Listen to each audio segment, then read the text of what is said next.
puede ser en algunos casos más intensos que otros, ¿no? Estas uniones atómicas. Vimos algunos ejemplos y una relación directa entre la energía de enlace y el punto de fusión, ¿no? Hablamos de algunas propiedades también como la conductividad eléctrica, o si ya estamos hablando de sólidos, tendríamos que mencionar la resistividad eléctrica. Entonces, dentro de cada categoría de los tipos de materiales que hemos estudiado, dentro de cada categoría, tenemos clasificados, dentro de la categoría de metales, por ejemplo, en donde vamos a poder encontrar elementos puros o vamos a poder encontrar aleaciones, ¿no?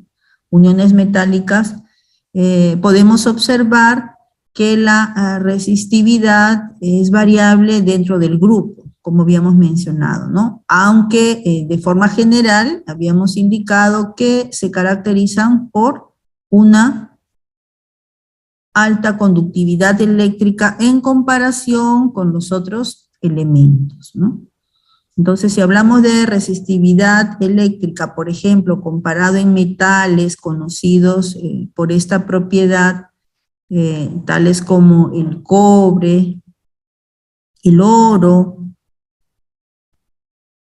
tienen un diferenciable valor de esta resistividad en comparación a materiales como el vidrio o el hule o el cuarzo. Bueno, acá tenemos algunos datos más para efectos de comparación, ¿no? Entonces, respecto a la capacidad de poder conducir la corriente, habíamos indicado o habíamos dado una explicación basado en el tipo de enlace. Pero también hay teorías que hablan sobre la asociación de esta propiedad basado en la teoría de bandas. Y bajo este principio de la teoría de bandas, se dice que los electrones que se encuentran alrededor de las órbitas de valencia del elemento podrían estar incluidos en estas famosas bandas de conducción y de valencia, ¿no? Y que la distancia en la cual se encuentran en estas bandas va a definir muchas de sus propiedades eléctricas. Entonces, en este sentido podríamos indicar o ya justificar por qué tenemos materiales que tienen un comportamiento de conductor eléctrico, de aislante eléctrico o hasta de semiconductores.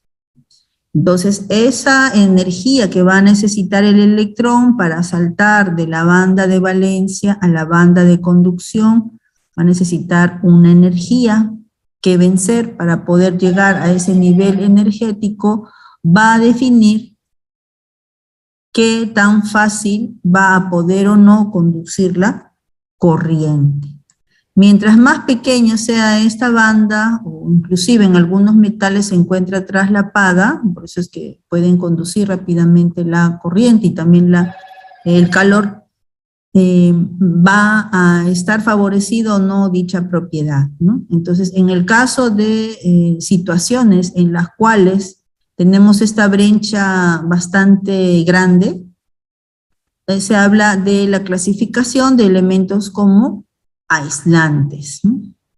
Y en aquellos en donde la brecha no es tan intensa, como materiales semiconductores, ¿no? Y los famosos metales que nosotros conocemos, entonces ya se intuiría que la condición es prácticamente cero energía, ¿no? Para poder llegar a esta propiedad. Entonces acá tenemos algunos ejemplos de la energía necesaria para ello, caso del silicio, caso del germanio, comparativamente como por ejemplo para el diamante, ¿no? Estamos hablando de más o menos 5 veces su valor, por eso es que se le puede clasificar como aislante. Bien, entonces acá tenemos el ejemplo de otras propiedades que se pueden utilizar para diferentes aplicaciones. En el caso particular de los semiconductores, se puede llegar a alcanzar propiedades como la facilidad de poder levitar o fluir o conducirse sin ningún tipo de rozamiento, basado en la formación de campos magnéticos, ¿no? Y bueno, digamos que esa es una tecnología que está tomando mucho interés por el tema de que siempre necesitamos acortar las distancias, ¿no? Con vehículos que puedan ir lo más rápido posible. En el caso de los materiales compuestos, no hay que olvidar que siempre estamos hablando de un tipo de material que está constituido por dos o más tipos de los materiales, de los tres tipos de materiales antes descritos, ¿no? Es decir, metales, cerámicos y polímeros.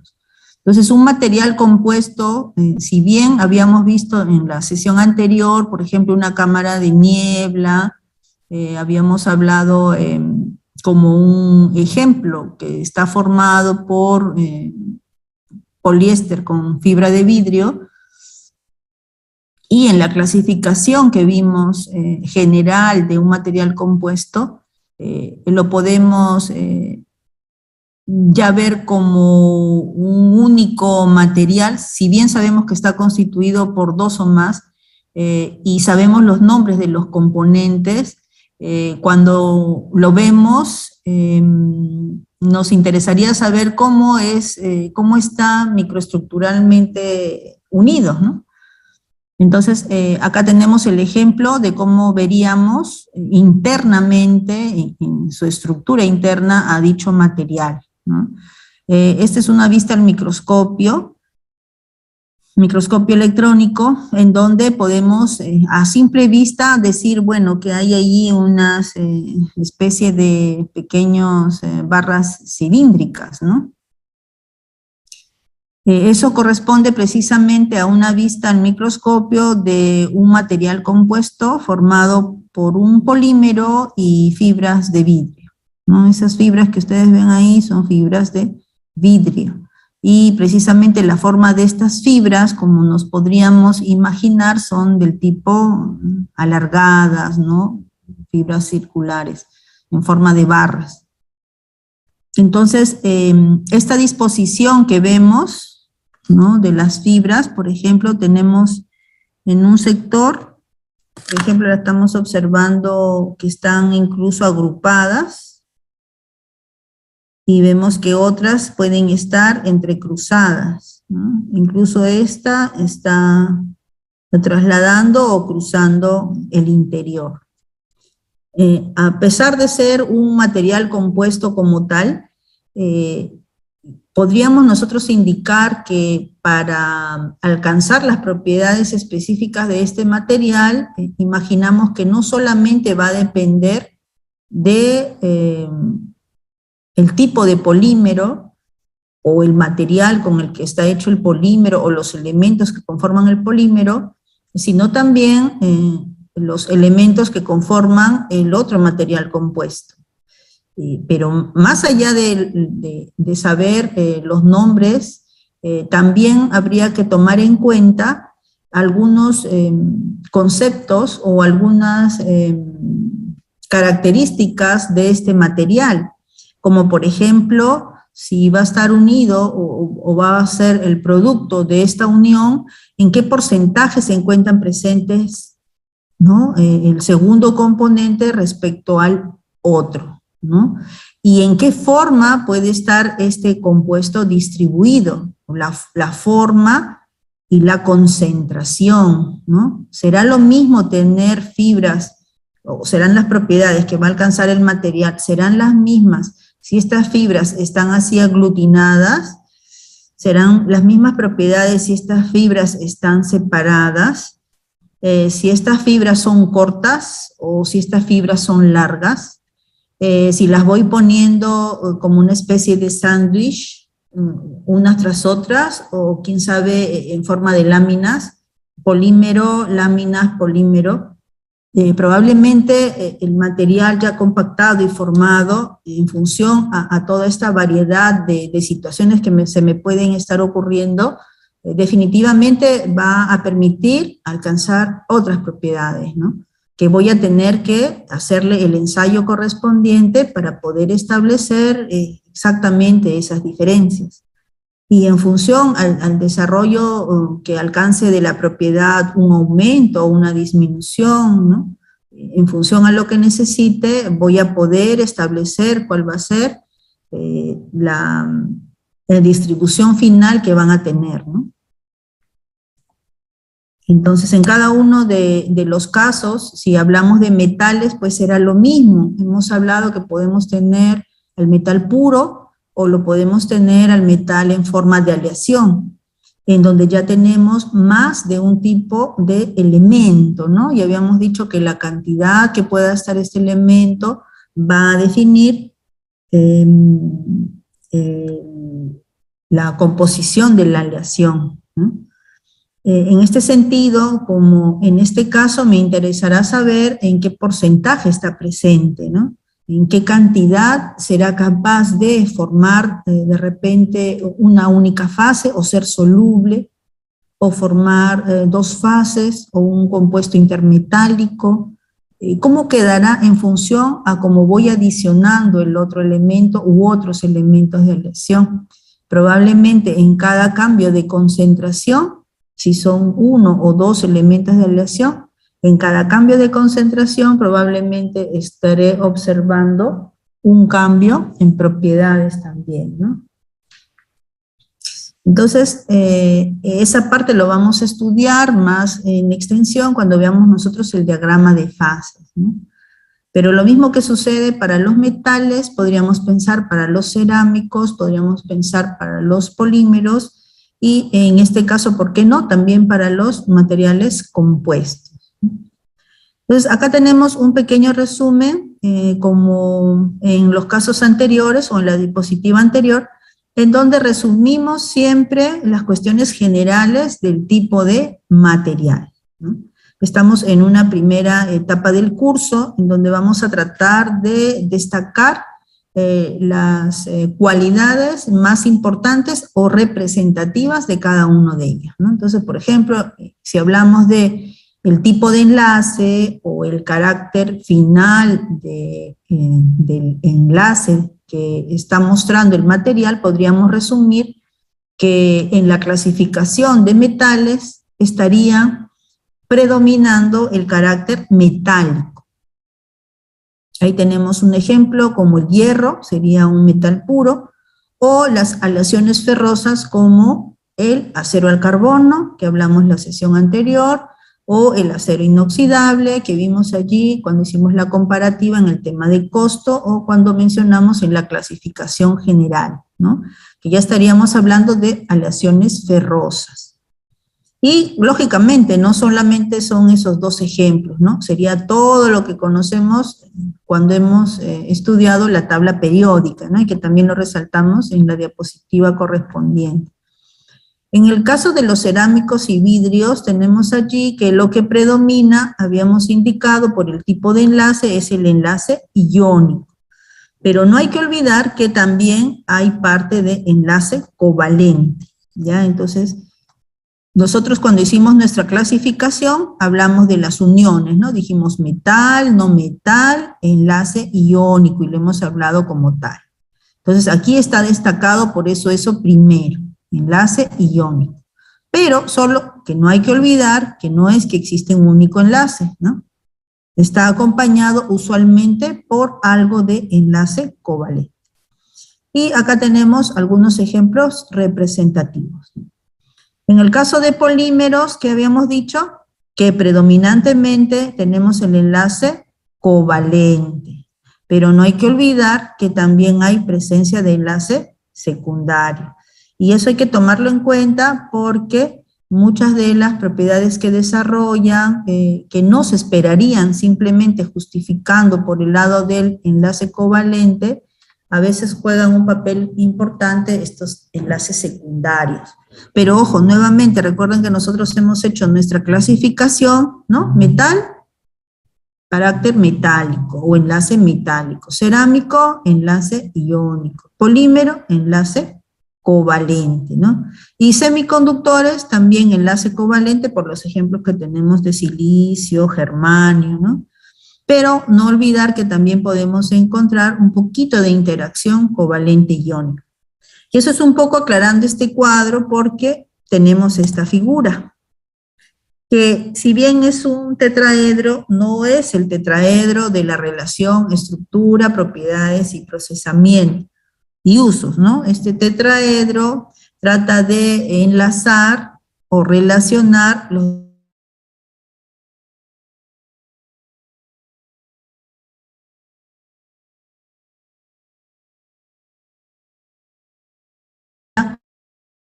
en los vértices, perdón, de nuestra figura tenemos ahí el enlace metálico, el enlace covalente, el enlace iónico y el enlace secundario, ¿no? Y con estas sombras o marcas estamos tratando de mostrar el tipo de material que está próximo al tipo de enlace, ¿no? Entonces tenemos metales próximos al tipo de enlace metálico, los cerámicos están en este rango porque tenemos la presencia de los dos, no estamos solo superponiendo, ¿no? Los semiconductores también, cerca de los enlaces covalentes, y los polímeros, hemos hablado del tipo covalente y parte del secundario. Ya esto podemos utilizarlo como referencia para recordar o simplemente nuestra tabla. Ya es solamente a manera de ilustración.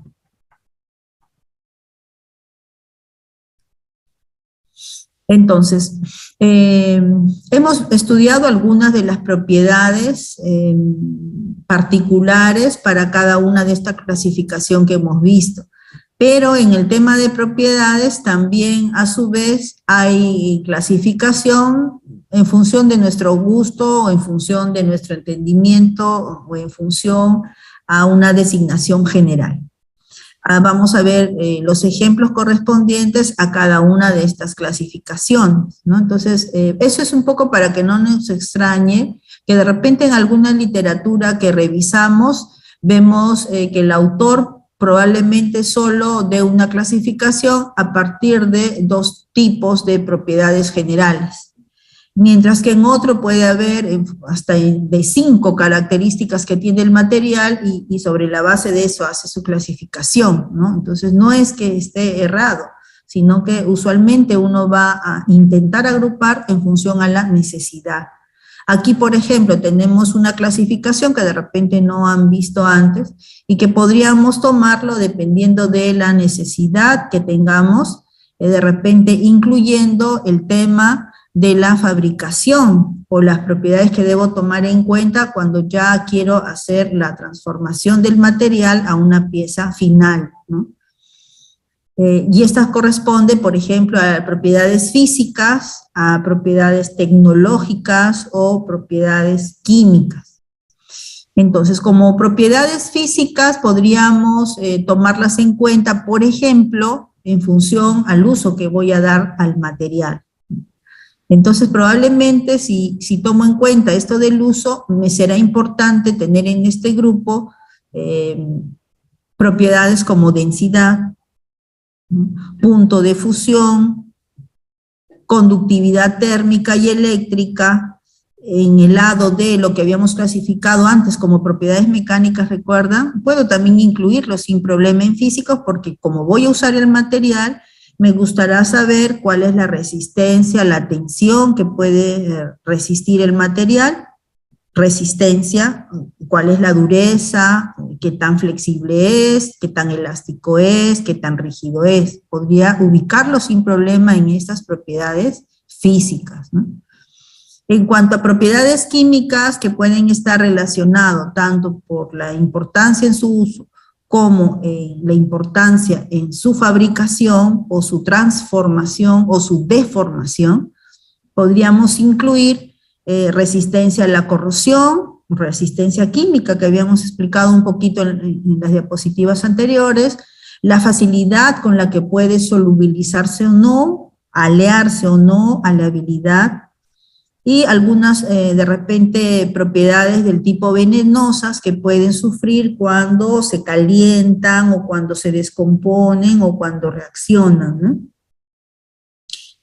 Y si hablamos de propiedades tecnológicas, podríamos aquellas relacionarlas básicamente con su transformación en el momento que los voy a utilizar o voy a tener ya la pieza acabada. Vamos a ver dentro de un momento cuáles son esas técnicas de procesamiento que existen para esa deformación o transformación del material. Aquí algunos ejemplos, ¿no? Forjabilidad, vamos a ver que es un tipo de procesamiento, la forja, y la maquinabilidad también es una forma de poder transformar el material, en donde siempre vamos a tratar de dar el acabado o dar forma a la pieza antes de ser usada. Aptitud para soldar, la facilidad con la que puedo realizar uniones si tengo que tener una pieza terminada con ciertas dimensiones, ¿no? Vamos a ir explicando cada una de ellas. Recuerden que ahorita estamos hablando de estas clasificaciones que puedo dar. Ya, por ejemplo, comparativamente con esta otra clasificación, podríamos hablar ya un poco más en forma general y podríamos tener de repente, para conseguir algo más específico, las físicas, separarlas un poquito más y aumentar del tipo mecánicas. Las químicas, bueno, más o menos serían las mismas que hace un momento, ¿no? De repente puede incluir toxicidad, inflamabilidad, ¿no? Para poder diferenciarlas un poco más. Y de tecnológicas o de transformación puedo también mencionar como propiedades de manufactura, ¿no? Y en cada caso puedo ir agrupando en función a la necesidad que voy a tener, ¿no? En el caso de mecánicas puedo incluir todas las que estén asociadas a la aplicación de un esfuerzo sobre el material. Entonces hablaré de la resistencia a la tensión, que ya vimos un poquito en la clasificación anterior, tenacidad, ductilidad, dureza, elasticidad, resistencia a la fatiga, cadencia no, cedencia, que se obtiene del diagrama de esfuerzo-deformación, y termofluencia también, deformación utilizando la temperatura, ¿no? Como en ambos casos estamos aplicando un esfuerzo mecánico para ver la respuesta del material, entonces podría agrupar también en separar lo que vimos hace un momento, que era todo físicas, en mecánicas para entender mejor, y en físicas también para hacer la evaluación de las propiedades del material, ¿no? Y ahí podríamos ir aumentando algunas más, como la dilatación térmica, propiedades magnéticas, ópticas, y algunas más que no están en esta lista, y que por estar en el cuadro no significa que son las únicas, ¿no? Tendríamos ahí para hacer toda nuestra diferenciación. En el caso de manufactura, podríamos considerar el caso de procesamientos como la fundición, el laminado, extrusión, metalurgia de polvos, que vamos a ver dentro de un momento, por eso es que no estoy detallando mucho, ¿ya? Maquinado, torneado, unión por soldaduras, ¿no? El acabado, pulido, tratamiento superficial. Todo lo que guarda ya relación con el procesamiento del material. Y esto es un poco, quién sabe, lo que nos pueda, por lo que estamos ahorita conversando al respecto, era en nuestro primer diagrama que vimos un triángulo en donde decíamos, ¿no? La relación tripartita, estructura, propiedades y procesamiento, ¿no? Propiedades del material de partida y propiedades alcanzadas luego del procesamiento. Se refiere a este procesamiento, ¿no? Después que ya lo laminé, después que ya lo forjé, después que ya lo extruí, cómo está quedando el material, ¿no? Qué propiedades está alcanzando a partir del material original. Un ejemplo que hemos visto, o que en el video que ustedes han visto y que se subió en el Classroom, por ejemplo, para la formación del papel de aluminio, Ahí hablaba que pasaba por una serie de procesos para poder llegar a esa forma final, ¿no? Y ese primer proceso pasaba de tener los lingotes, ¿no?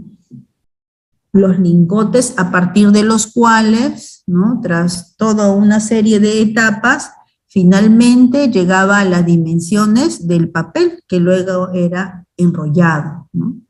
Entonces, todas esas transformaciones o procesamientos que ha sufrido, y hablaba incluso del proceso de laminación, están basados en la cualidad que tiene el material que va a empezar a ser laminado y las propiedades que debe de tener el material para poder ser capaz de ser extruido, preferentemente en lugar de laminado.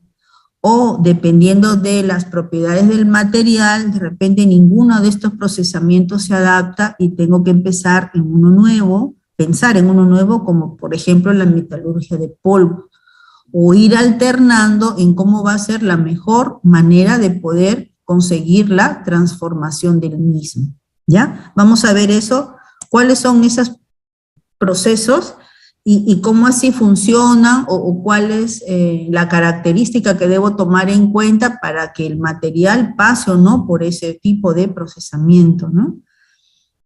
Acá hay otra clasificación, como para que no se sorprendan, ¿no? Por ejemplo, se podría diferenciar también, si quiero algo mucho más detallado, podría ponerle que incluya propiedades del tipo ecológicas, ¿no? Y ahí tendría que más bien reagrupar lo que vimos hace un momento como químicas, pasarlo a ecológicas, y podría incluir toxicidad, reciclabilidad, biodegradabilidad de los materiales, ¿no?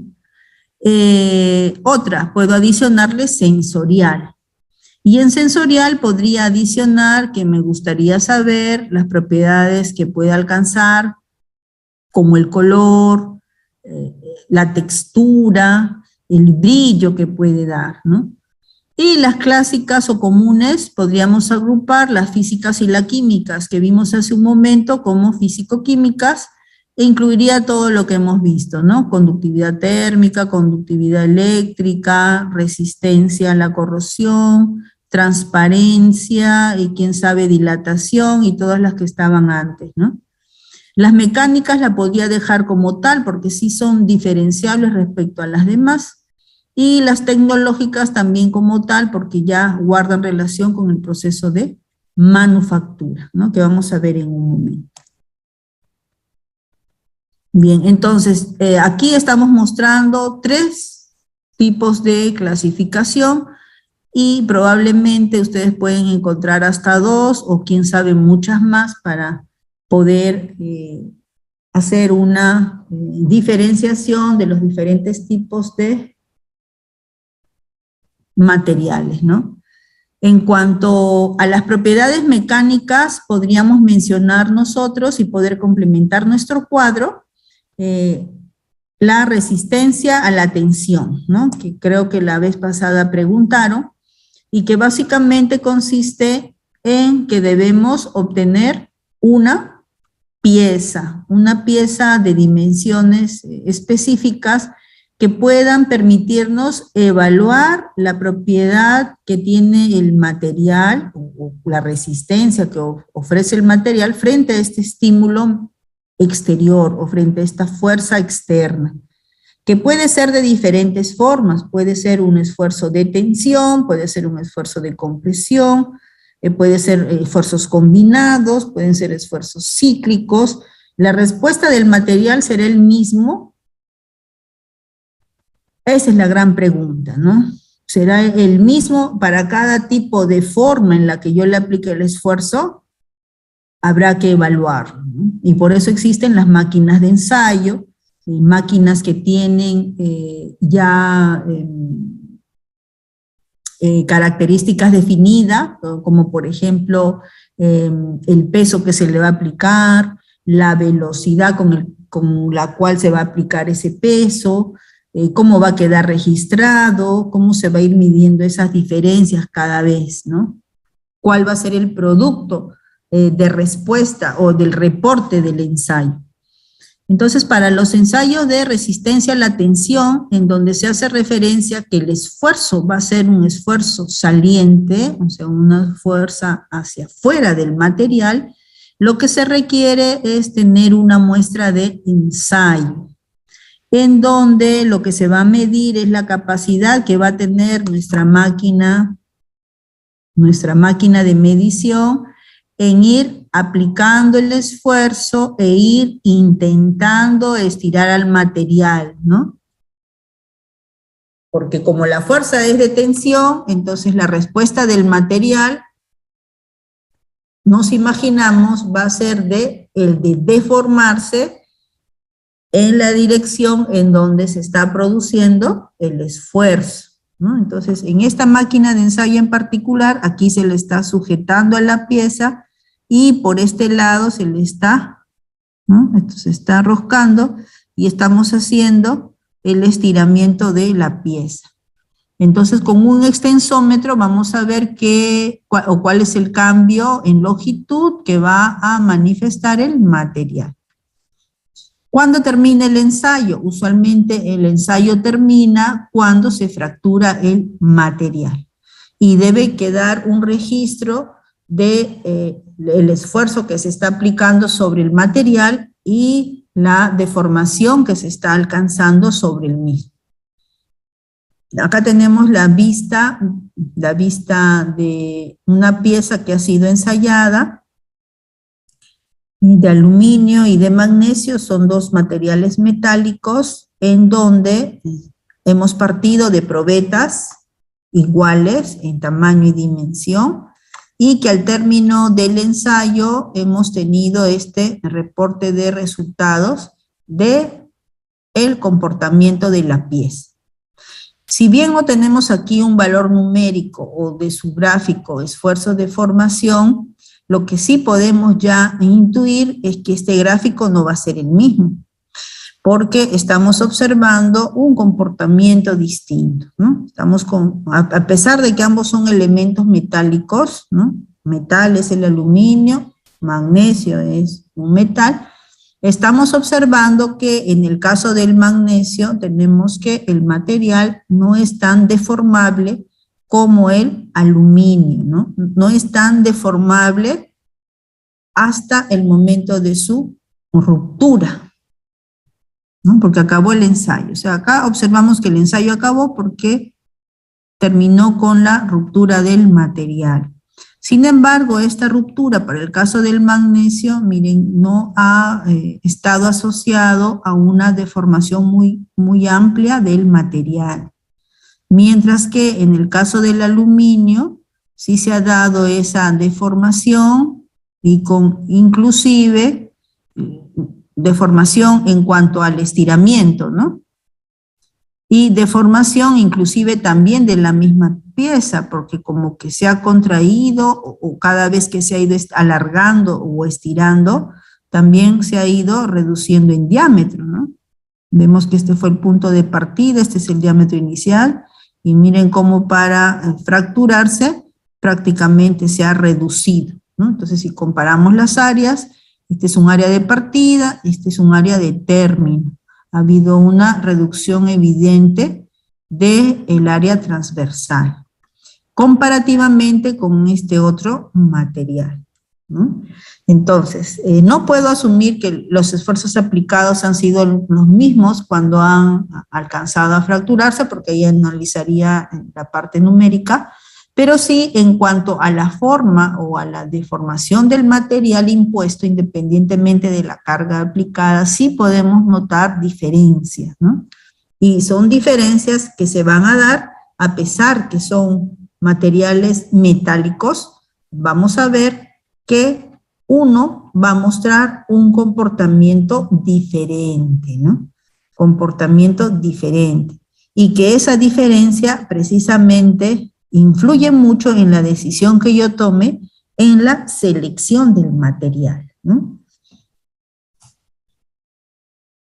Entonces, los diagramas de esfuerzo y tensión que podemos nosotros desarrollar, si no tengo la muestra para visualizar, como lo hemos visto hace un momento, Sí, lo más probable es que yo tenga un diagrama reportado en un manual o tenga la información numérica de cada uno de los parámetros de interés para mí en la selección del material. Entonces, uno de esos parámetros precisamente es el valor numérico o el esfuerzo que es necesario aplicar para que el material ceda, esfuerzo de cedencia, ¿no? Hace un momento vimos en la clasificación de propiedades, por ahí había mal escrito, ¿no? No es cadencia, sino cedencia. Entonces, esa resistencia a la cedencia o el esfuerzo a la cedencia, se puede obtener de este diagrama esfuerzo de formación aplicado para la determinación de las propiedades mecánicas del material, y básicamente es este punto.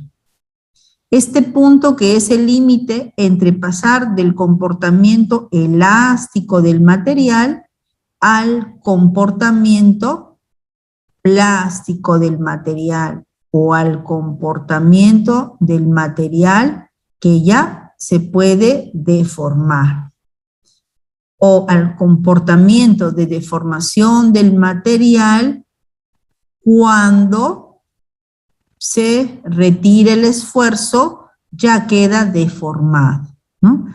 Deformación plástica del material, deformación permanente.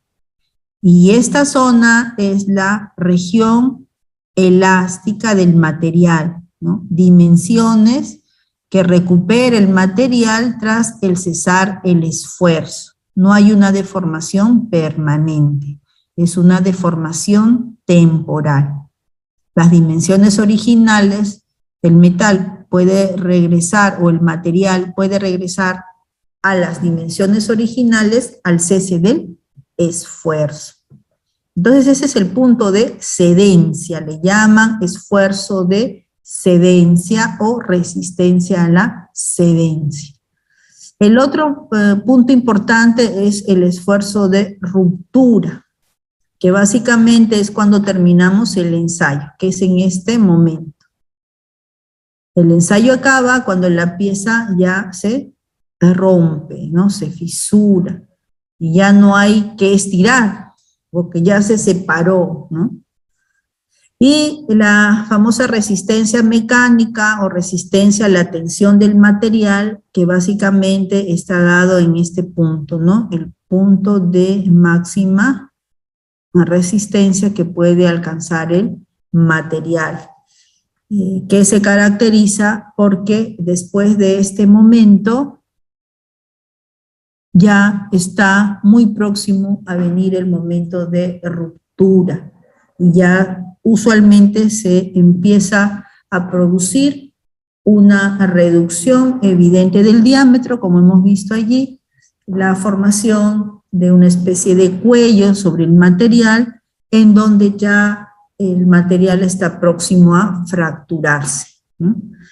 Entonces, en algunos manuales vamos a encontrar estas gráficas y ya vamos a tener estos tres conceptos mínimos y claves para poder identificar a qué está haciendo referencia el material, o en qué rango de trabajo o en qué valores yo voy a poder diferenciar un material del otro basado en la deformación permanente o en la deformación plástica. Si no encuentro en gráficos, probablemente encuentre en tablas la información, ¿no? Entonces, esa data me va a permitir a mí diferenciar y seleccionar materiales. Y si hablamos del estudio de la región, en la región plástica no hay mucho que estudiar más que la deformación del material. Pero en la región elástica sí podríamos estudiar algunos temas como la rigidez. Podríamos tener alguna información adicional del material. Esta rigidez va a estar asociada a la deformación que alcanza el material y al retorno de las condiciones iniciales del mismo o dimensiones iniciales del mismo al cese del esfuerzo. Y podríamos entonces comparar las propiedades de un acero, por ejemplo, contra la de un aluminio, ya que hace un momento vimos el aluminio también, ¿no? Entonces, por ejemplo, ahí vemos allí que en relación a la rigidez que puede presentar el acero en relación al aluminio, estamos observando que el acero es más rígido o menos deformable frente a un esfuerzo comparativo entre ambos elementos, ¿no? Si aplicáramos un esfuerzo, por ejemplo, de 30.000, observamos que el acero es capaz de deformarse solamente 0.01 pulgadas, ¿no?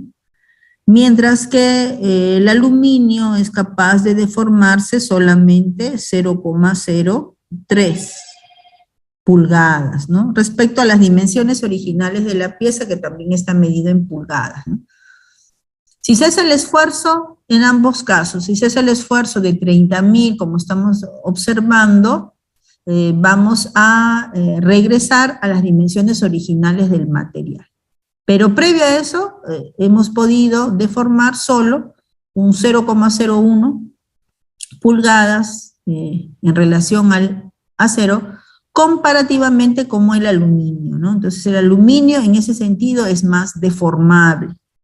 Deformación que también se observa aquí cuando ha terminado el ensayo, ¿no? O sea, es capaz de estirarse mucho más cambiando su forma. Entonces, esto de la rigidez también nos está dando información de cómo se comporta el material, a pesar de que es en la zona plástica, estamos verificando que en la zona plástica también tiene un comportamiento similar, ¿no? Es deformable con mayor facilidad. Otro ensayo que se suele realizar es el ensayo de fatiga, en donde ya combinamos los esfuerzos de aplicación sobre el material, porque lo real es que no, un solo tipo de esfuerzo no necesariamente va a poder estar incidiendo sobre el material, sino algunos más, como por ejemplo los de rotación, los de flexión, los de tensión. Entonces, para ello se diseña una máquina diferente, porque ya no solamente va a haber un esfuerzo, va a haber más de uno. Y adicionalmente este esfuerzo no va a ser continuo. Este esfuerzo puede ser en ciertos ciclos, ¿no? A ver, un ratito, por favor.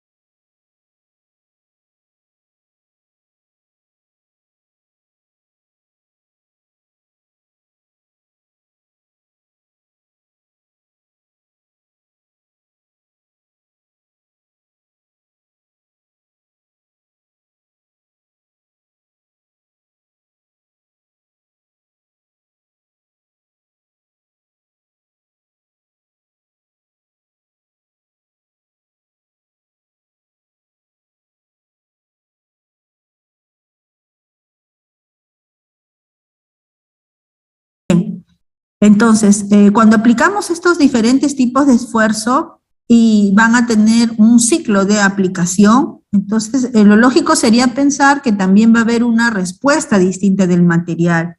Y en realidad, frente a cada estímulo que nosotros le demos, va a haber una respuesta del mismo, ¿no? Lógicamente esto va a estar acompañado también de la intensidad con la cual hagamos esa aplicación del esfuerzo. Entonces, para estos ensayos de fatiga que son bastante importantes, al menos en el tema de corrosión, puede estar afectado, además de esta prueba mecánica, la respuesta frente al medio agresivo, ¿no? Entonces ahí ya se juntan dos factores, el ataque químico y el efecto mecánico. Le llamamos corrosión por efectos de aplicación mecánica, ¿no? Bien, entonces aquí el diseño de la probeta va a ser también diferente al diseño de la probeta de ensayo de un ensayo de tensión. como ya vamos a aplicar esfuerzos diferentes, entonces se ha diseñado una probeta como la que estamos viendo acá, en donde ya tiene una reducción del diámetro, ¿no? No es recta como la que vimos hace un momento en la forma de pequeños cilindritos. Y eso usualmente va a estar asociado a las máquinas de ensayo que se requieren para tener esta respuesta, ¿no? Que lógicamente hay a nivel laboratorio, y como hay una infinidad de materiales que se podrían ensayar, entonces tampoco no deberían ser de un volumen muy grande por el tema de los costos, ¿no? En el caso de resistencia a la compresión, sería el mismo principio que el de resistencia a la tensión, nada más que en este caso el diseño de la probeta es el mismo, la única diferencia sería que ya no aplicamos un esfuerzo de tensión, sino un esfuerzo de compactación, de contracción del material, ¿no? Son esfuerzos entrantes. Y por lo tanto la respuesta del material en cuanto a dimensiones, lo habíamos visto en la sesión anterior, cuando hemos adelantado un poco la clase, ya vemos que la deformación del material también sería diferente, ¿no? Entonces acá tenemos una comparativa entre el acero, entre el vidrio, entre el hormigón, y cómo frente a esfuerzos, ya sea pequeños o ya sean mayores, ¿no? Sobre el material, esfuerzos pequeños o esfuerzos mayores, el resultado que va a ser el límite hasta donde yo pueda reconocer el comportamiento del material, va a ser hasta el momento de su fractura, ¿no? Entonces, en este caso, se va a fracturar cuando damos 1 megapascal más al hormigón, ya empieza a fracturarse. Inclusive no da mucho tiempo a deformarse, ¿no? Respecto a su condición inicial. Lo mismo, hay una pequeña variación y ya se fractura. En el caso del vidrio también observamos eso, 1 megapascal más, y también se empieza ya a formar la fractura, sin mucha deformación. Y en el caso del acero también observamos que haya una deformación permanente. Aquí todavía no hay la fisura, pero ya tenemos una guía que el proceso ya va a empezar a ocurrir dentro de poco, ¿no?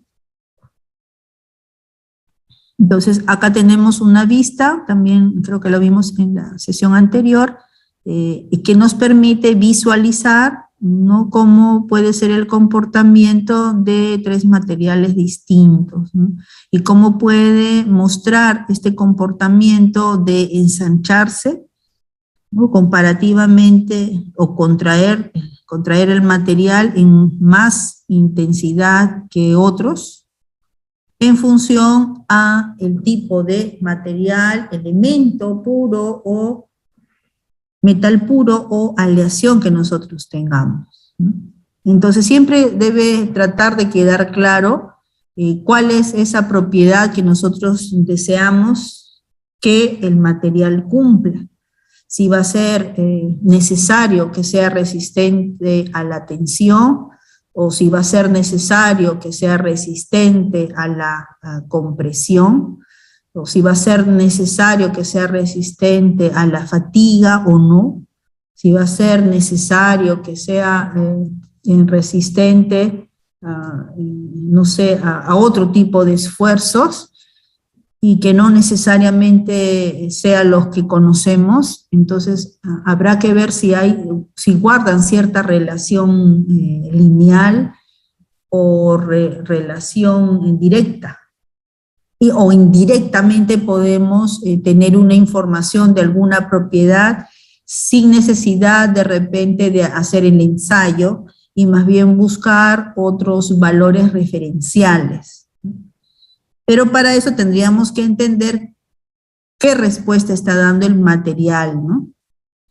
Y eso lo vamos a ver porque en algunos casos se dice que usualmente aquellos materiales que tienen una alta resistencia a la tensión también suelen mostrar una elevada dureza, ¿no? En algunos casos se cumple esa relación directa. Entonces, si eso es así, yo puedo basar mi selección del material indirectamente en la dureza, si es la propiedad que me interesa, si tengo una tabla de medidas de resistencia a la tensión o viceversa, ¿no? Resistencia al impacto. Ya estamos hablando de un esfuerzo que va a impactar en la superficie del material. Ya no estamos hablando de que vamos a estirar o que vamos a comprimir o que vamos a tensionar y rotar, ¿no? Es otro tipo de estímulo. Nuevamente, como en los casos anteriores, la probeta de ensayo también va a tener una forma diferente, ¿no? Este ensayo consiste en que con la ayuda de una especie de martillos, ¿no? Nosotros podemos aplicar un peso que está a una cierta distancia de elevación de la posición de nuestra probeta o espécimen, y vamos a soltarlo para que precisamente haga el impacto sobre el material. Y luego esta especie de brazo va, si se fractura la pieza, va a quedar en otra posición que va a tener o alcanzar una nueva altura final, ¿no? Entonces va a iniciar con una energía cinética alta y va a terminar con una energía cinética baja, ¿no? Relacionado con la altura que puede alcanzar el martillo. Y la diferencia de energía debe haber quedado en algún lugar. Queda en el espécimen o en la probeta, ¿no? Este es el conocido como el ensayo de impacto o máquina de ensayo Charpy. La probeta, como ustedes pueden ver, la espécimen de estudio ya no es una probeta similar a ninguno de los dos ensayos. Aquí se le está haciendo una pequeña ranura para precisamente favorecer la ruptura del material y poder tener esta data o esta información del comportamiento del material, ¿no? O cuánto es su capacidad de absorción de esta energía para la fractura.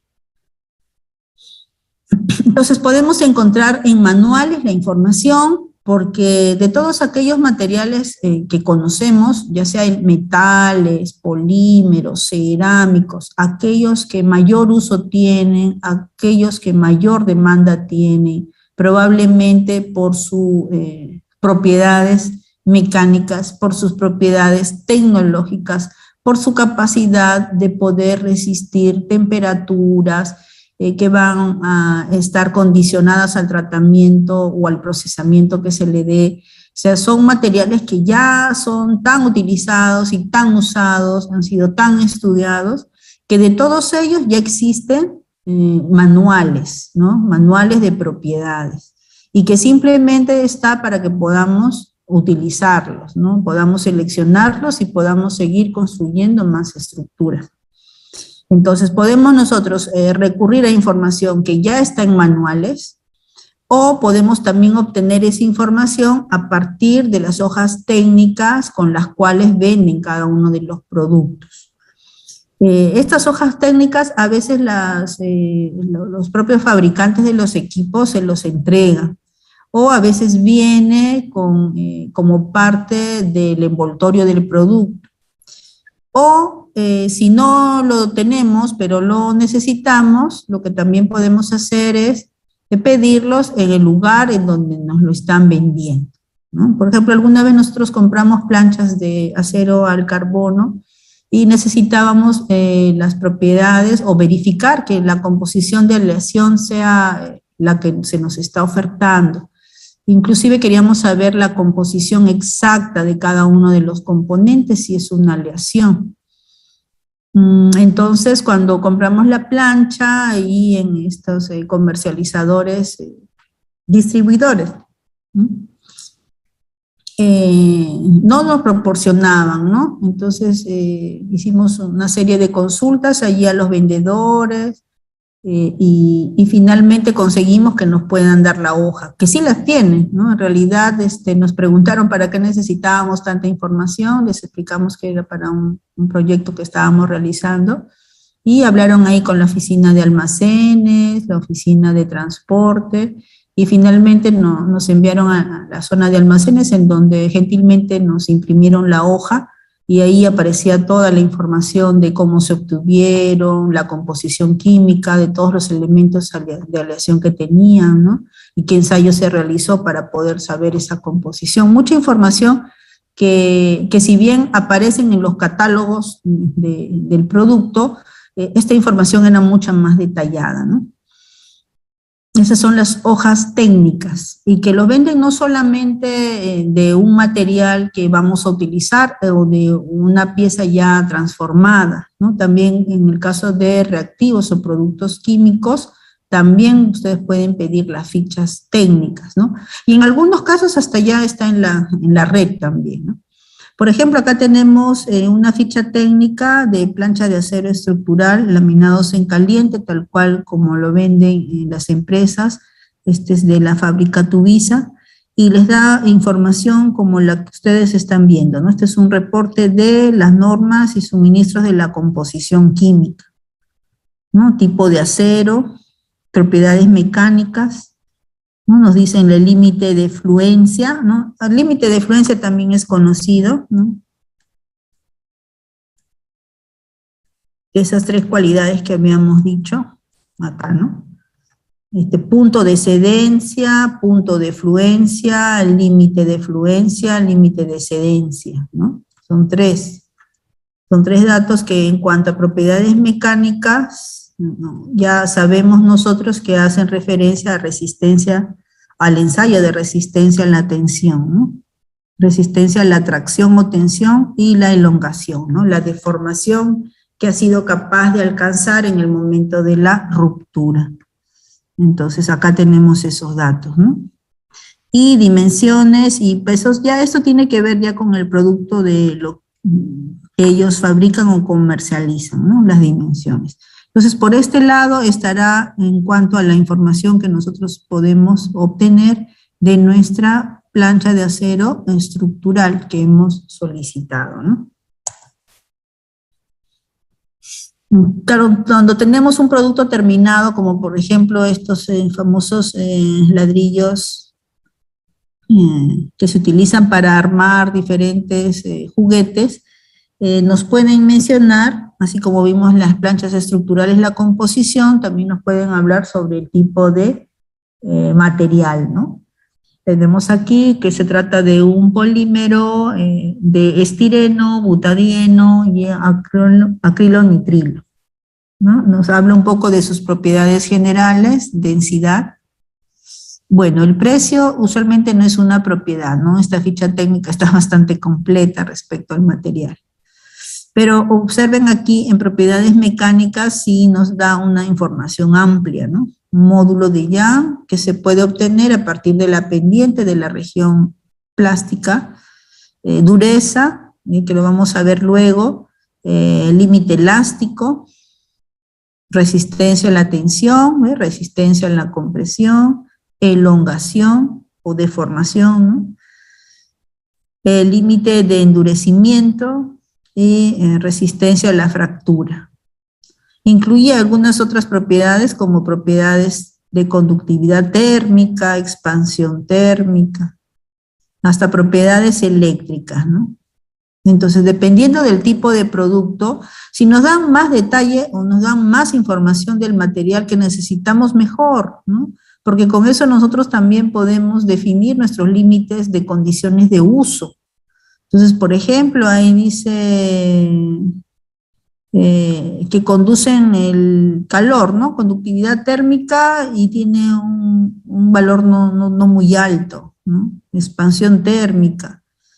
Entonces, es una información que si llegara el momento fuera necesario, entonces ya sé si el material puede ser utilizado o no. Por eso, mientras mayor información nos dé, nos va a permitir dar un mejor uso también a nuestro material, si es que no lo conocemos, ¿no? Tenemos aquí una ficha técnica para cables, ¿no? En En el tema de cables eléctricos, tenemos ahí cables eléctricos de conducción que pueden ser de cobre, pueden ser de aluminio, que son los típicos, ¿no? Ambos tipos de materiales. Pero en cuanto a la conducción, alambres de conducción, pueden haber alambres del tipo que se obtiene a partir de varios hilos de cobre, o puede ser de un solo tipo de hilo de cobre, ¿no? Una sola dimensión. ¿Y qué propiedades nos da aquí, no? Por ejemplo, características especiales, nos habla de la pureza. Observen un material de alambres de cobre de alta pureza con un contenido mínimo de 99,9% de cobre, ¿no? Conductores desnudos, y ahí están las normas en las cuales se está asegurando, o sea, ha permitido asegurar las propiedades y las características que debe cumplir, ¿no? Y acá en nuestro cuadro tenemos allí que dice el número de hilos y la resistencia eléctrica, ¿no? Como información principal, dada la aplicación que le voy a dar a un cable conductor, no da mucha información sobre propiedades mecánicas, ¿no? Sino más bien sobre la resistencia eléctrica, que probablemente sea lo que más énfasis o nuestro mayor punto de interés. Entonces, observamos que también, por ejemplo, en una hoja técnica de un material como conductor metálico al aluminio, también observamos purezas similares. Estamos hablando de un 99,9% de pureza para que pueda ser tener la función de conductor eléctrico, ¿no?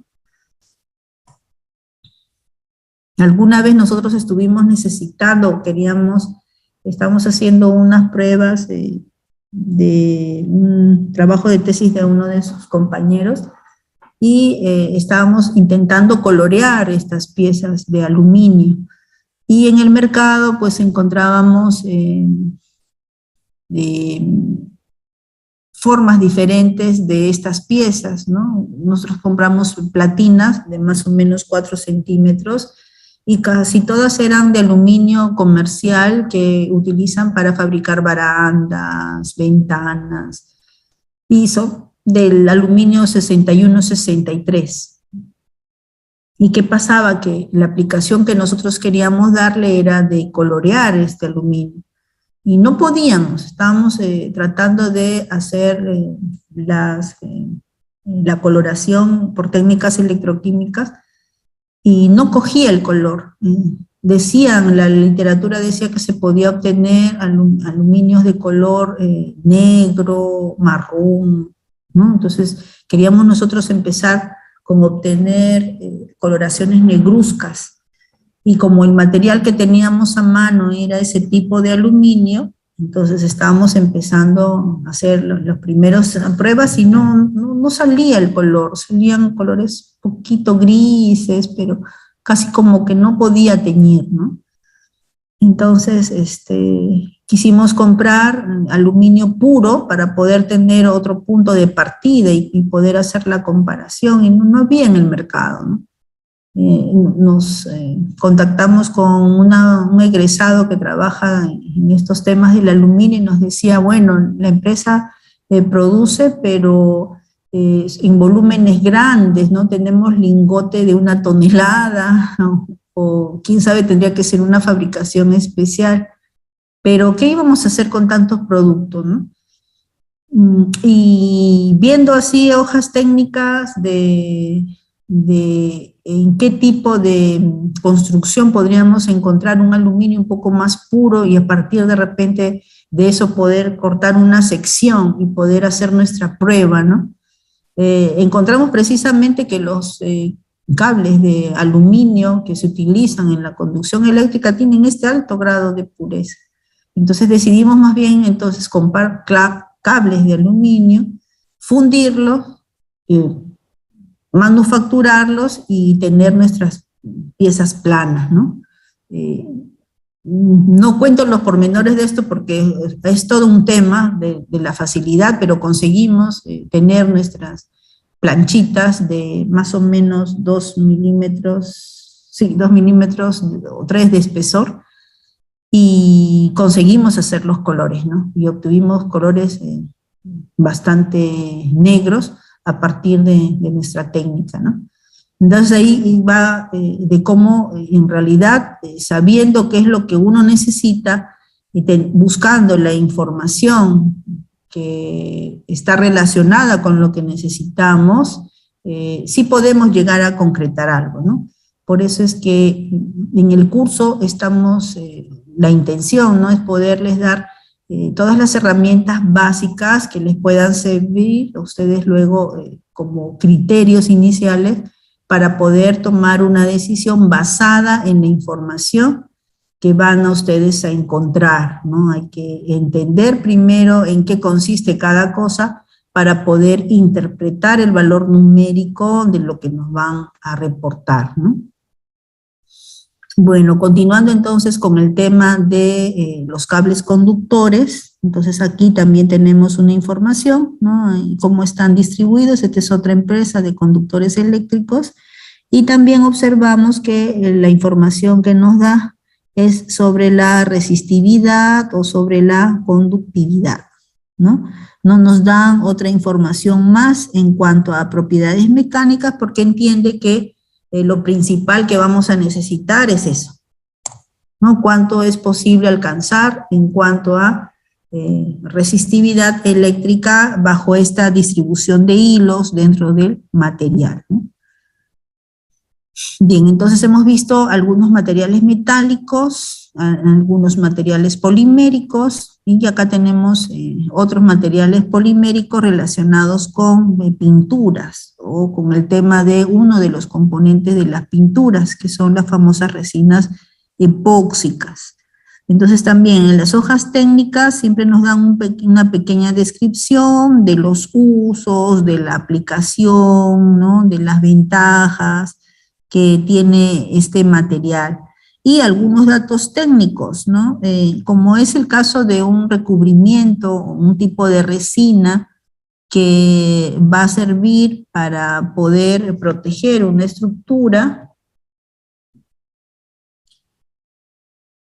Las propiedades que podrían ser importantes a considerar, como estamos observando, es la densidad, la viscosidad, y el punto de secado, ¿no?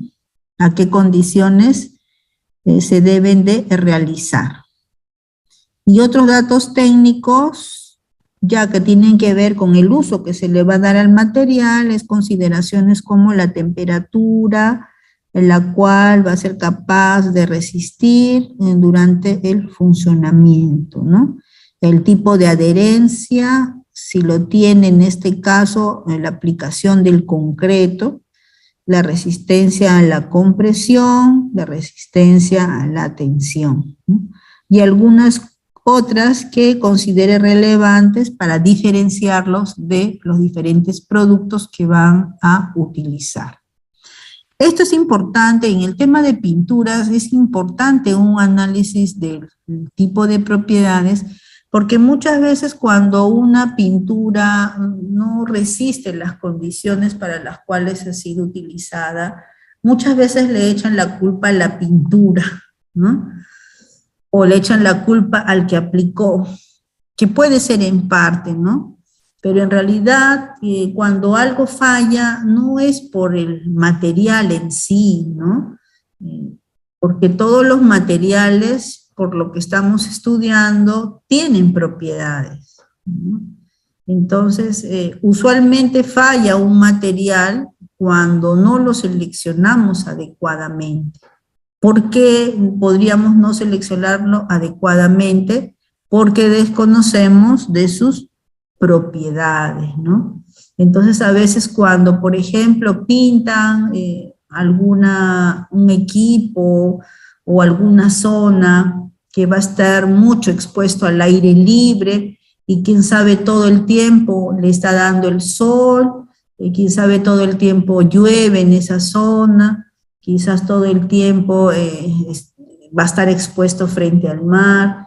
quizás todo el tiempo haya especie de remolinos o haya esfuerzos de abrasión sobre el material, alguna condición externa a la cual siempre va a estar sometido. Lógicamente que si seleccionamos un recubrimiento que no va a ser capaz de soportar esa condición tanto tiempo, lógicamente no va a cumplir la función que se esperaba. Y lógicamente, pues no va a durar el tiempo que requería, ¿no? Y que no dure el tiempo que requería va a significar gastar nuevamente, ¿no? Entonces a veces dice, esa pintura es mala, la pinto y se malogra, se deteriora, se decolora, no sirve, ¿no? Sí, probablemente no sirve, no es que no sirve la pintura no es funcional para esas condiciones, pero la pintura no se seleccionó sola, ¿no? La pintura o el material o lo que estamos usando ha tenido que ser seleccionado por alguien, ¿no? Entonces ese alguien es el que no dio la mejor selección para el uso que se necesitaba, ¿no? Entonces, usualmente no vamos a tener problemas si se hace una selección adecuada, ¿no? Y para hacer esa selección adecuada, precisamente es importante saber cuál va a ser el uso que se le va a dar, ¿no? Saber cuáles son las condiciones a las que va a estar expuesta. Y solo así, teniendo esa información, vamos a poder realizar una búsqueda de la información y poder hacer la selección más adecuada, ¿no? Desde todo punto de vista, ¿no? Sea que sea un recubrimiento, sea que sea un material metálico, ahí ya estamos, ahorita entre la clase anterior y esta, ya hemos visto que cada material es capaz de reportarnos propiedades distintas. Entonces, si es capaz de presentar propiedades distintas, entonces también los usos pueden ser diferenciados, ¿no?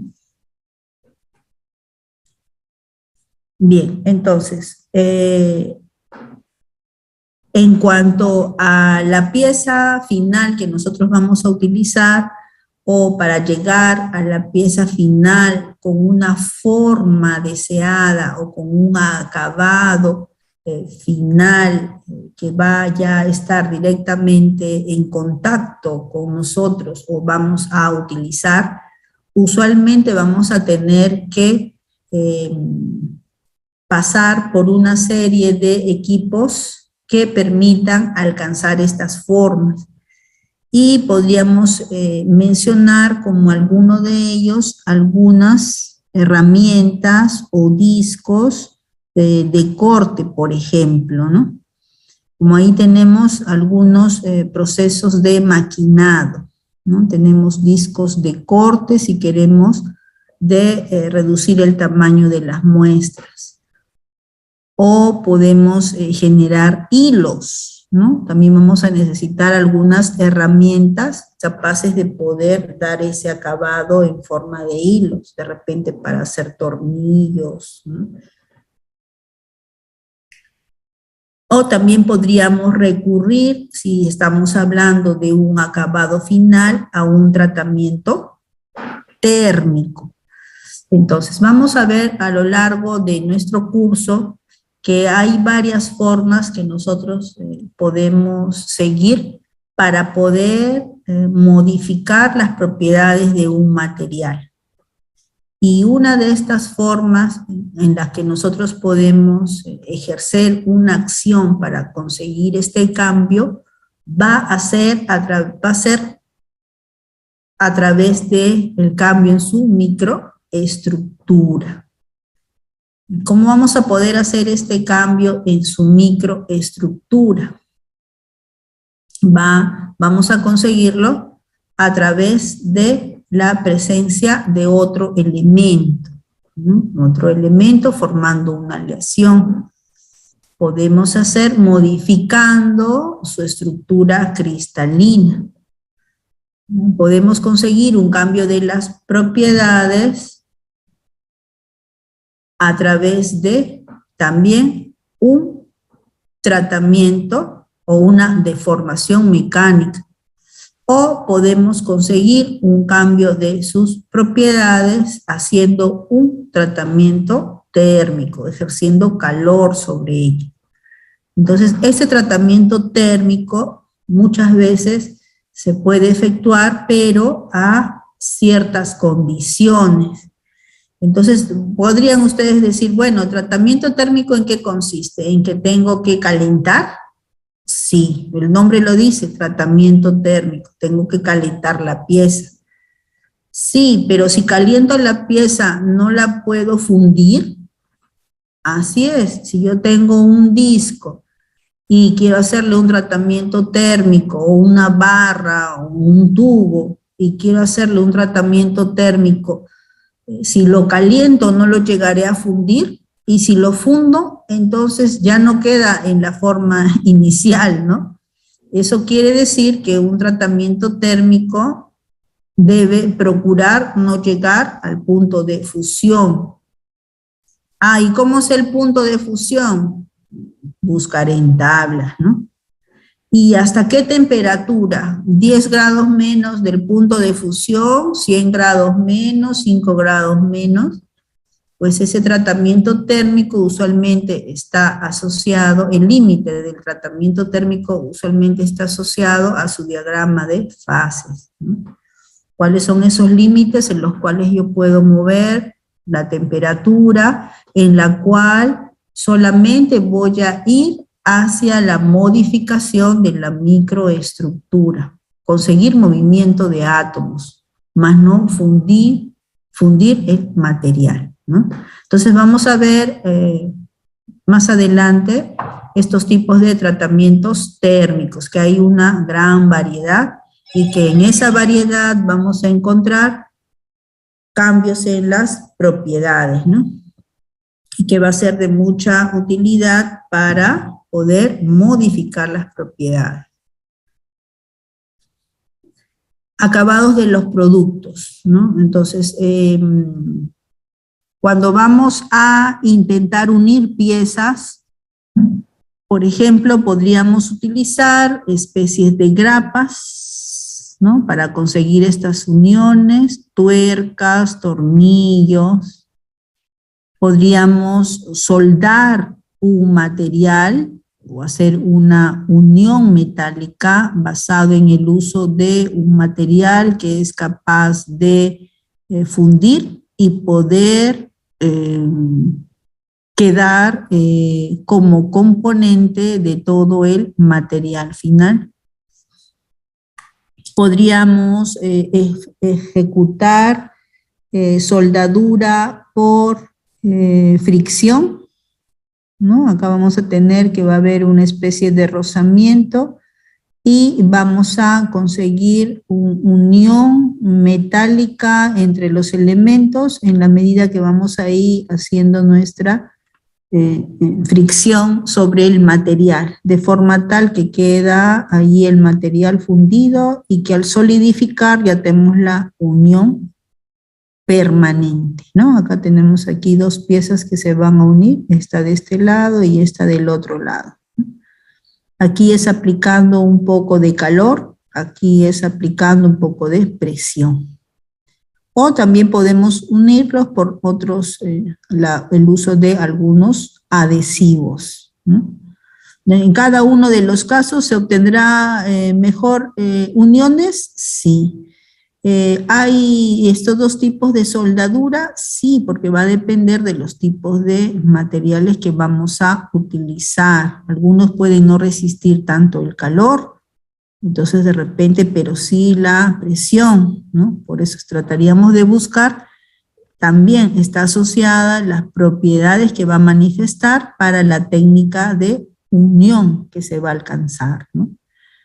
Como acabado también podríamos considerar el tener piezas que sean muy pulidas, pulidas a espejo, o piezas que puedan ser indiferente el tipo de acabado al cual van a estar expuestos, ¿no? Y estos acabados o estos pulidos lo podemos hacer a través del uso de pastas y de repente de rodillos o discos que puedan permitir esta especie de rugosidad sobre el material, ¿no?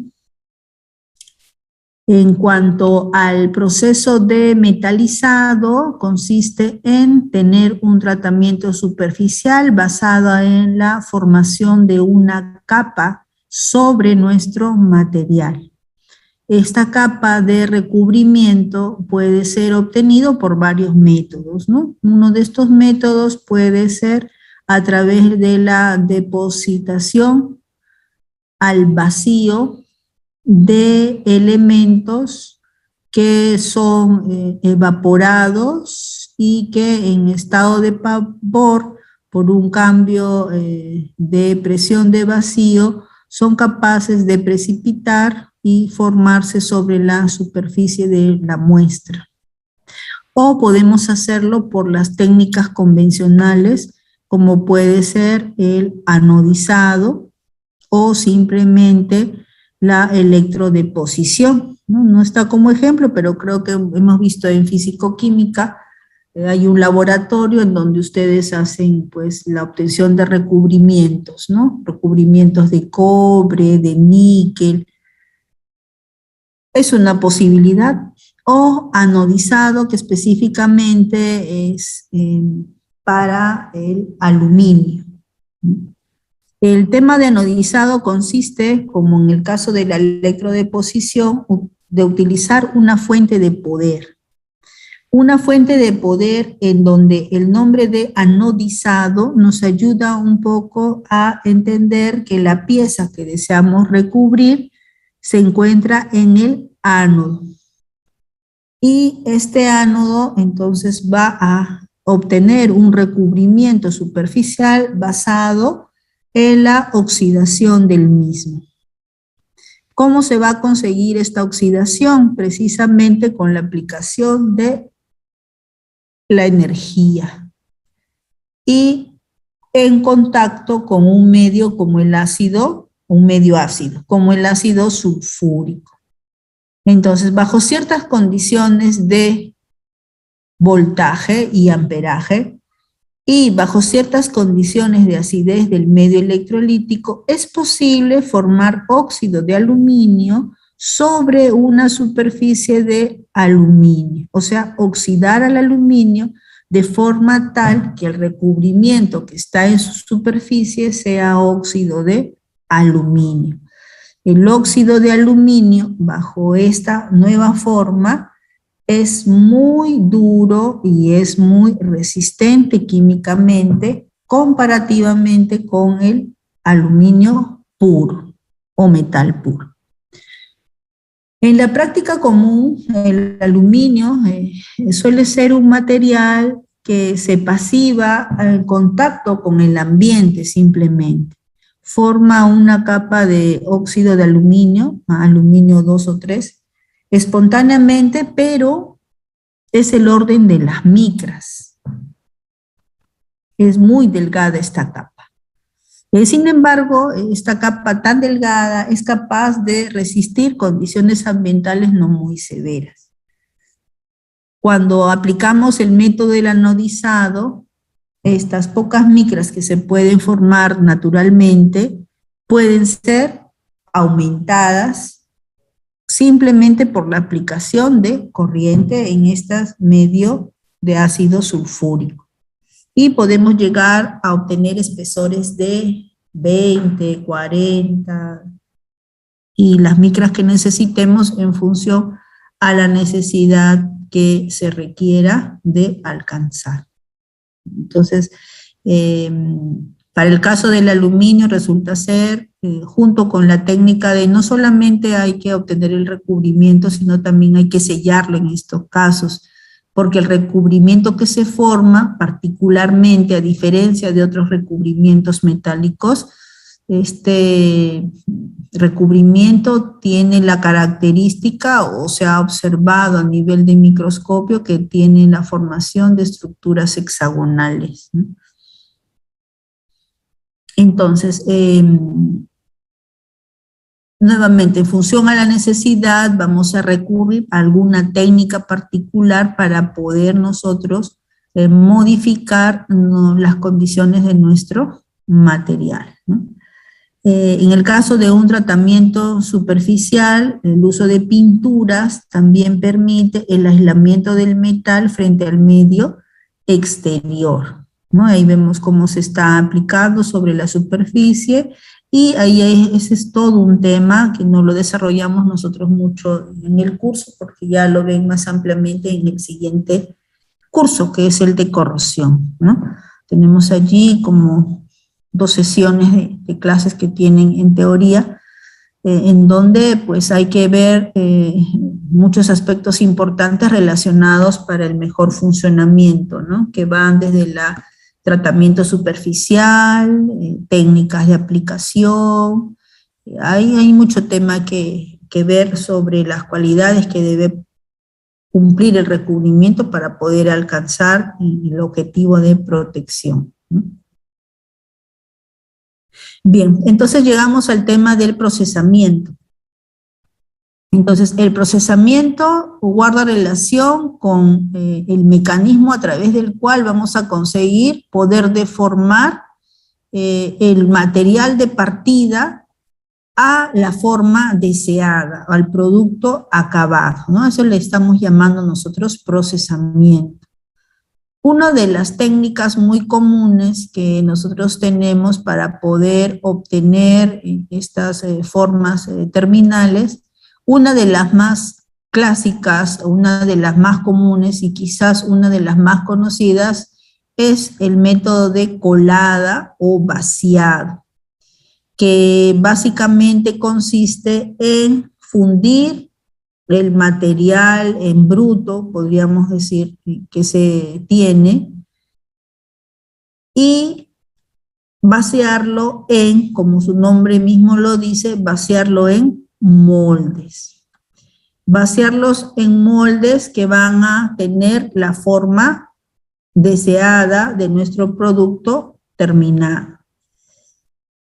Entonces va a ser importante el material que utilicemos para el molde, el acabado superficial que tenga el molde, la velocidad con la que hagamos el vaciado y el enfriamiento que va a estar sometido el molde para que salga una pieza pues acabada según nuestras necesidades, ¿no?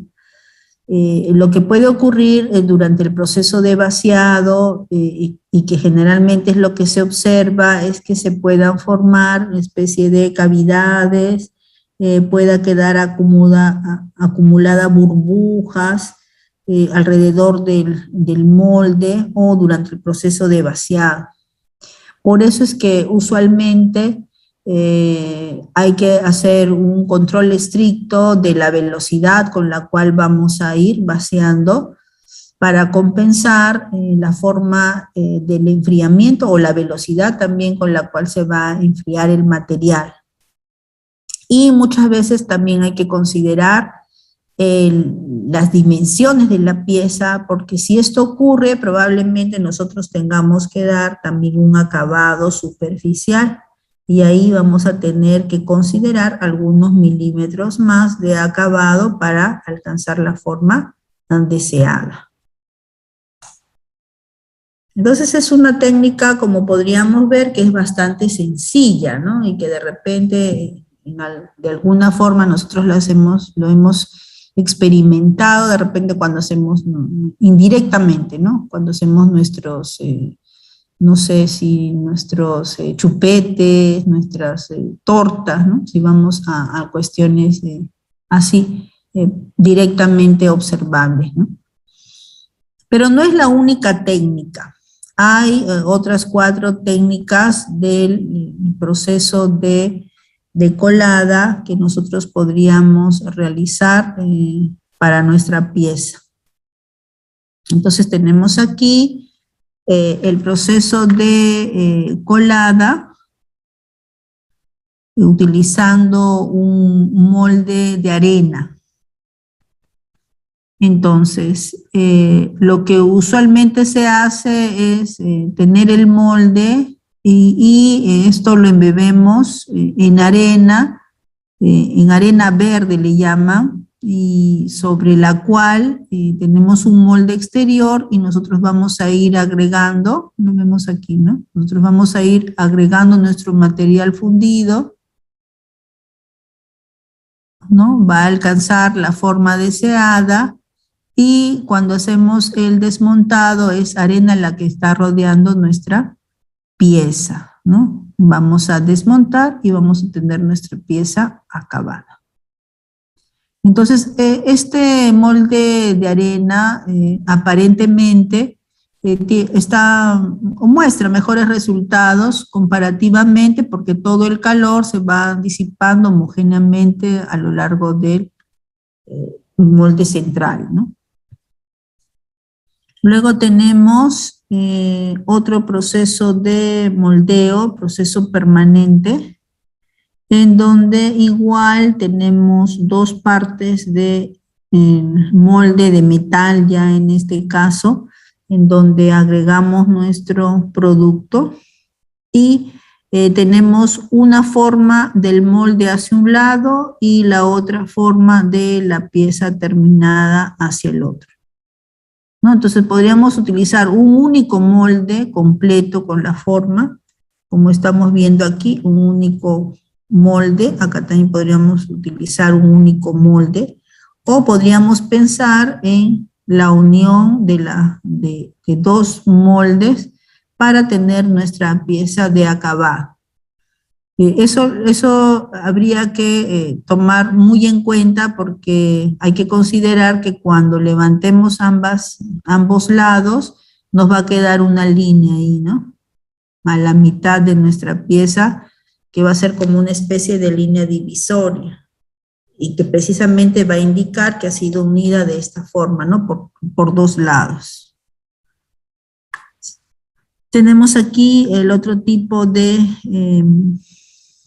adición al molde, en donde nuevamente tenemos nuestro material metálico fundido y que ahora vamos a hacer una inyección del mismo utilizando una alta presión, ¿no? Que es lo que va a servir como la fuerza de empuje para poder llenar la forma similar a esto, ¿no? La forma de llenado hacia nuestro molde. Y luego se puede abrir y ya tenemos nuestra pieza terminada. Y también tenemos el moldeo a la cera invertida,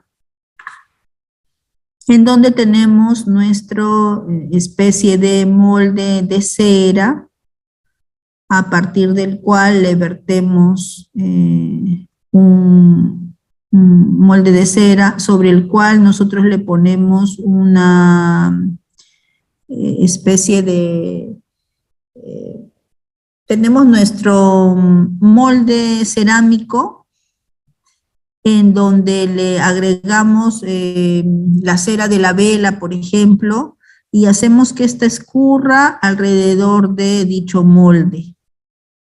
La cera en forma líquida va a adaptarse en un cierto espesor alrededor de este molde cerámico que cuando seca lo que hacemos es retirar la cera y nos va a quedar simplemente nuestro molde, ¿no?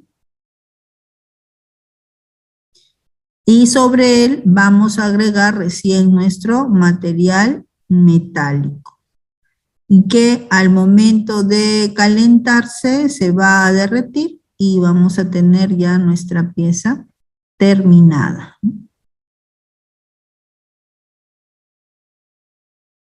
También tenemos otra forma de poder obtener nuestro proceso de moldeo a través del recubrimiento con resina y arena. Entonces lo que hacemos así es nuestra pieza caliente, nuestro material de molde caliente, lo invertimos para que quede aquí la resina sobre la pieza. Retiramos la pieza, ¿no? Otra vez lo vertemos, digamos, lo invertimos y nos va a quedar esta forma adaptable, ¿no? Los desmontamos. Y esta parte del molde que va a ser luego utilizada, lo ponemos sobre nuestro arena, nuestro molde general, y aquí recién vamos a agregar nuestro metal fundido. Esperamos que solidifique, desmontamos y ya tenemos nuestra pieza terminada.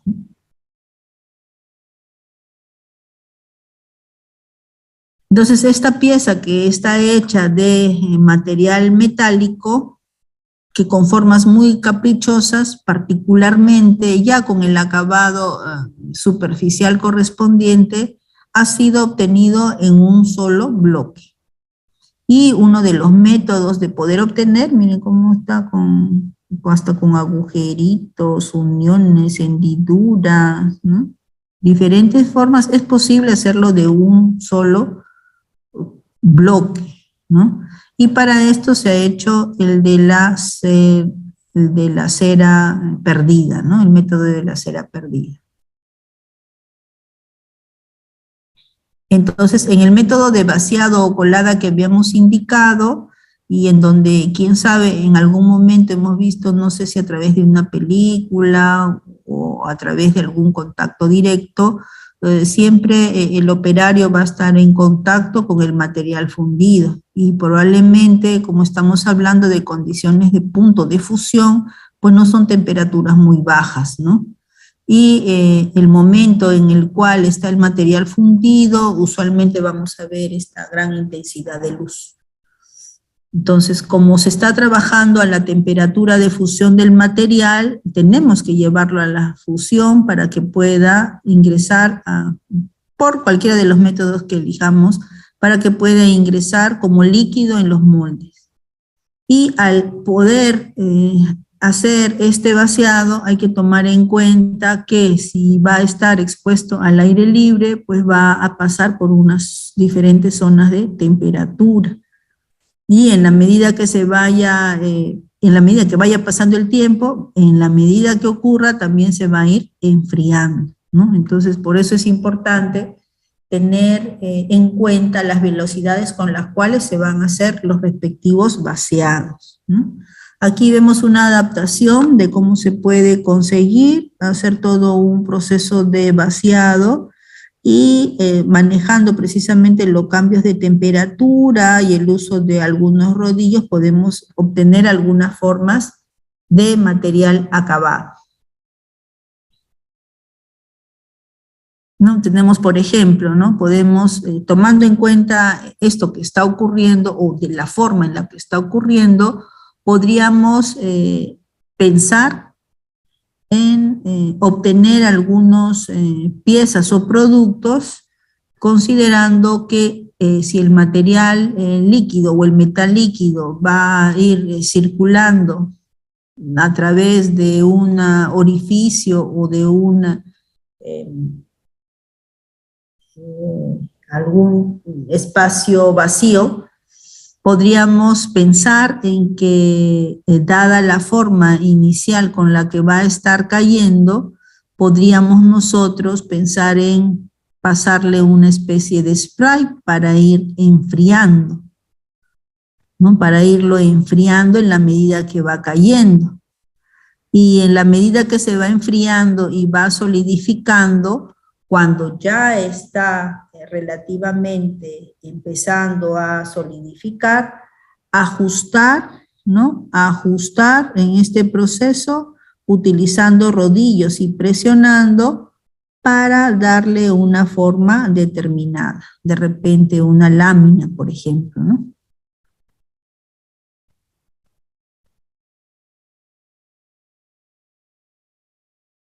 Otro procesamiento bastante conocido es el procesamiento de forjado.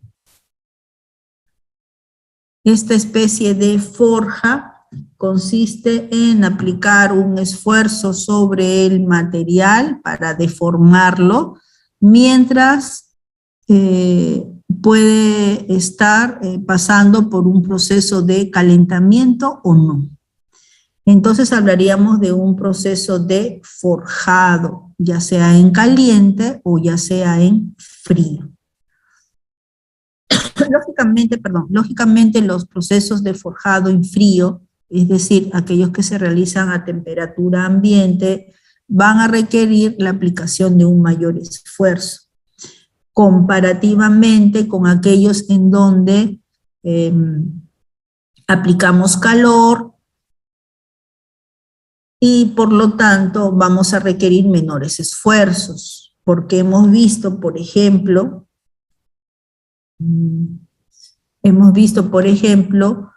que si nosotros calentamos un material, favorecemos a que estos se distancien con mayor facilidad. Y si les aplicamos un esfuerzo sobre él, o aplicamos un esfuerzo mecánico, cuando está a esta temperatura, vamos a favorecer la deformación permanente y a menores esfuerzos, ¿no? Entonces, en el procesamiento anterior, en todos los casos que se ha mencionado, porque así se realiza el proceso de vaciado colada, va a influir mucho la temperatura de fusión que debo alcanzar para poder transformar o procesar el material. En este caso, va a influir mucho la temperatura que voy a tener que calentar el material, que no es lo mismo que en el caso anterior. No estoy hablando que voy a fundir, estoy hablando que voy a calentar. Calentar con el cuidado de no fundir, ¿no? Calentar a la mejor condición en la cual voy a poder hacer la deformación. Y para conocer esa temperatura tengo que utilizar nuestros diagramas de fases, ¿no? Que no lo vamos a ver ahora, lo vamos a ver más adelante. ¿Por qué necesito el diagrama de fases? Porque necesito ver precisamente si es un metal puro o si es una aleación, cuál es esa temperatura a la cual sé que no voy a llegar al punto de fusión del material, sino solo al punto en donde tengo el material aún sólido. O sea, si está formado por un único elemento, ahí no hay mucho problema, porque sé a qué temperatura funde. Y cualquier temperatura inferior me asegura estar en el estado sólido, ¿no? Paso del estado sólido al estado líquido. Mientras no me exceda esa temperatura, voy a estar en el estado sólido. Pero si tengo una aleación, yo no sé, esta nueva aleación, qué tanto me habrá bajado la temperatura de mi material original, ¿no? Por ejemplo, digamos que tengo, no sé, aluminio aliado con estaño, o magnesio o zinc aliado con, no sé, cobre, ¿no? Entonces, yo sé la temperatura de fusión del cobre, pero cuando ya le adicioné el zinc, ¿qué tanto bajó su temperatura ahora? ¿Hasta qué temperatura podré calentar sin excederme o sin llegar a la temperatura de fusión ahora de este material? Entonces voy a necesitar esa información, ¿no? Para poder hacer mi forjado en caliente, por ejemplo. Si esa temperatura ambiente no necesito de más información, pero si la quiero hacer a alta temperatura o a temperatura para no desgastar mucho o no necesitar una máquina que me pueda dar ese esfuerzo, entonces sí tendré que saber hasta qué límite nomás debo calentar. Y para eso me va a ayudar el diagrama de fases, porque en él obtengo información hasta qué condición de temperatura se encuentra en estado sólido, hasta qué condición de temperatura voy a estar en el estado sólido líquido, o a qué condición de temperatura voy a estar ya en el estado fundido o líquido totalmente, ¿no? Entonces, en esta técnica de forjado, y quién sabe, la hemos visto cuando de repente están reparando los vehículos o los carros, a veces sentimos que están golpeteando, ¿no? Golpea y golpea alguna de las zonas del carro para que regrese a la forma original. A veces los vemos que están incluso con una tenaza caliente, ¿no? Calientan el metal y sobre un martillo empiezan a darle y darle caliente. Precisamente es basado en este principio, ¿no? Voy a reducir un poco el esfuerzo calentando el material. La deformación me cuesta menos. Entonces lo que se hace es que el material se calienta a una temperatura a la cual se puede deformar fácilmente. Y como ya se puede deformar fácilmente, usualmente lo puede ser el hombre, ¿no? O sea, la persona me refiero, ¿no? Y para ello necesitaría simplemente un martillo o usando algún tipo de presión si tengo una máquina de ensayo, ¿no? Es por eso que se calienta, ¿no? Para reducir un poco el trabajo y lo pueda hacer yo directamente. Porque probablemente si lo hago en frío, pues voy a requerir muchísimo más esfuerzo, ¿no? Porque ya sé a qué nivel de esfuerzo puedo llegar a la deformación plástica del material, ¿no? Para eso entonces me serviría mi tabla o mi diagrama de esfuerzo de formación, porque aquí en este procesamiento voy a deformar la pieza a la forma deseada, ¿no? Y para llegar a esta forma deseada, pues tengo que saber cuánto esfuerzo tengo que aplicar. Aquí tenemos un ejemplo que deseo llevar a esta forma del material, entonces voy a tener que aplicar el esfuerzo, ¿no? Para llevarlo a esta posición.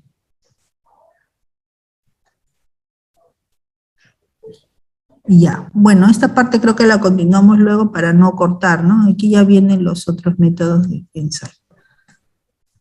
Ya. Entonces, jóvenes, a ver, estoy viendo que ya estamos dentro de la hora, entonces a menos que haya alguna pregunta, podríamos dar por terminada la semana. De todos modos, continuamos con este mismo